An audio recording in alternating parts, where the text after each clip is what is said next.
Shalom. This week's Sedra is Sedra Vayikra. One of the most grievous sins in the Torah is arrogance. Rambam wrote that if a man is only humble, he's not following a good path. Rather, he must hold himself lowly and his spirit very unassuming. That's why God describes our teacher Moshe as very humble and not simply humble. Our sages directed, hold oneself very, very lonely, the Rambam wrote. They also taught, whoever is arrogant, it's as if he denied God's presence, as implied by the pasuk, and your heart will be haughty, and you will forget God your Lord. Furthermore, our rabbi said, whoever is arrogant should be placed under a ban of excommunication. This applies even if he's only somewhat arrogant.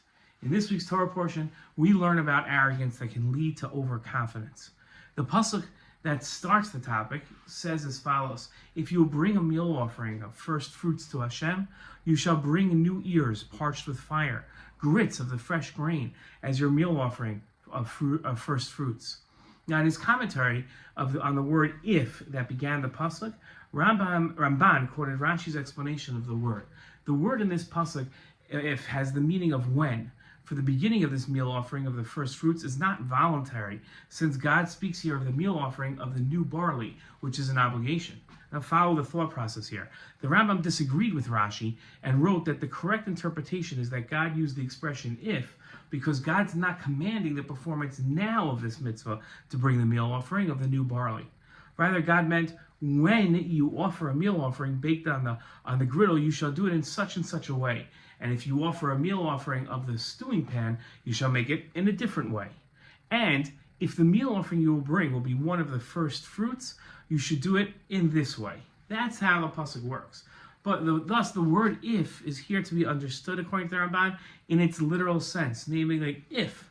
The Ramban added that God is also stating that if you bring a meal offering of the first fruits, you shall do it in the prescribed way. As if God was saying, if God will bring you into the land and you will reap the harvest and bring the meal offering of the first fruits, you shall do it in such and such a manner. For God always mentions the inheritance of the land to them conditionally, just as God said, for if you shall diligently keep all of these commandments, then God will drive out the nations from before you, and so also in many places. Now the principle, I'm not sure if you caught it, the Ramban taught is one of the most important principles in Torah Judaism, and also one of its most frequently forgotten. Alongside division and abandonment of Torah observance, Jewish overconfidence is one of the most destructive forces to the Jewish people. At the time of the destruction of the Beit HaMikdash, the Jewish people thought the temples would protect them from their enemies. Their undeserved overconfidence caused them to ignore the prophet's warning of their impending destruction.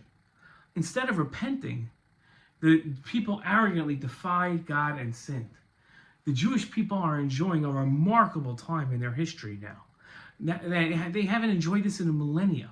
The danger of these good times is that the assumption that they will continue indefinitely. The only way the Jewish people have ever enjoyed good times is with God's blessing and God's providence. To ensure they continue, the Jewish people must observe the Torah and the mitzvos. Assuming the state of Israel will protect us and continue is the same foolish mistake our ancestors made, and it led to the destruction of the temple and their exile. We can't make the same mistake. We must be better. Shabbat Shalom.